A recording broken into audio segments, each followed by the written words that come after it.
বিশ্বনবীকে জিজ্ঞেস করা হলো আইয়ু আয়াতিন আযামু মিন কিতাবিল্লাহি ইনদাকা নবী, কোরআনের কোন আয়াতটা সবচাইতে বেশি দামি আপনি মনে করেন? বিশ্বনবী বললেন আযমু আয়াতিন মিন কিতাবিল্লাহি আয়াতুল কুরসি।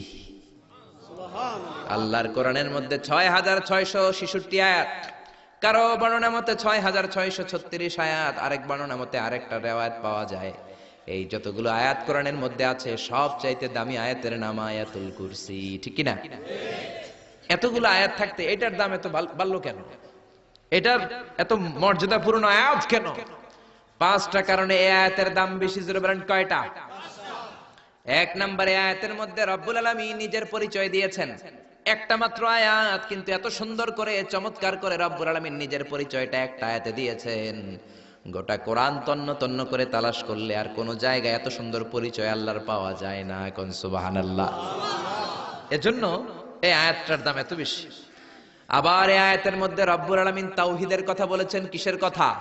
তাওহীদেরই মুর্শিদ আমার মুহাম্মাদের নাম বলো, মুহাম্মাদের নাম। আল্লাহর নাম জপলে বুঝতে পারি আল্লাহরই কালাম বলো, মুহাম্মাদের নাম। আল্লাহু আকবার। আল্লাহ তার একত্ববাদের ঘোষণা দিলেন, তিনি যে এক এবং একক।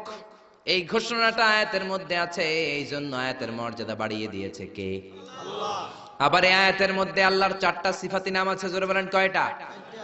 ১ নম্বরে আল হাইয়্যু, ২ নম্বরে আল কাইয়্যুম, ৩ নম্বরে আল আলী, ৪ নম্বরে আল আযীম।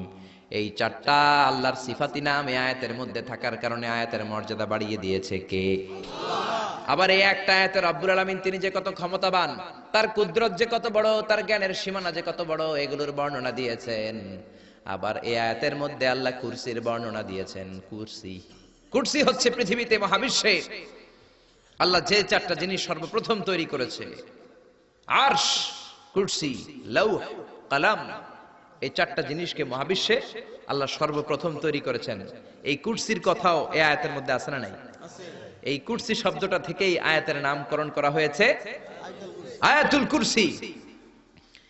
এরপরে বিশ্বনবী আপনাদেরকে বললেন মান কারা আয়াতুল কুরসি দুবুরা কুল্লি সালাতিন মাকতুবাতিন লাম ইয়ামনাহু মিন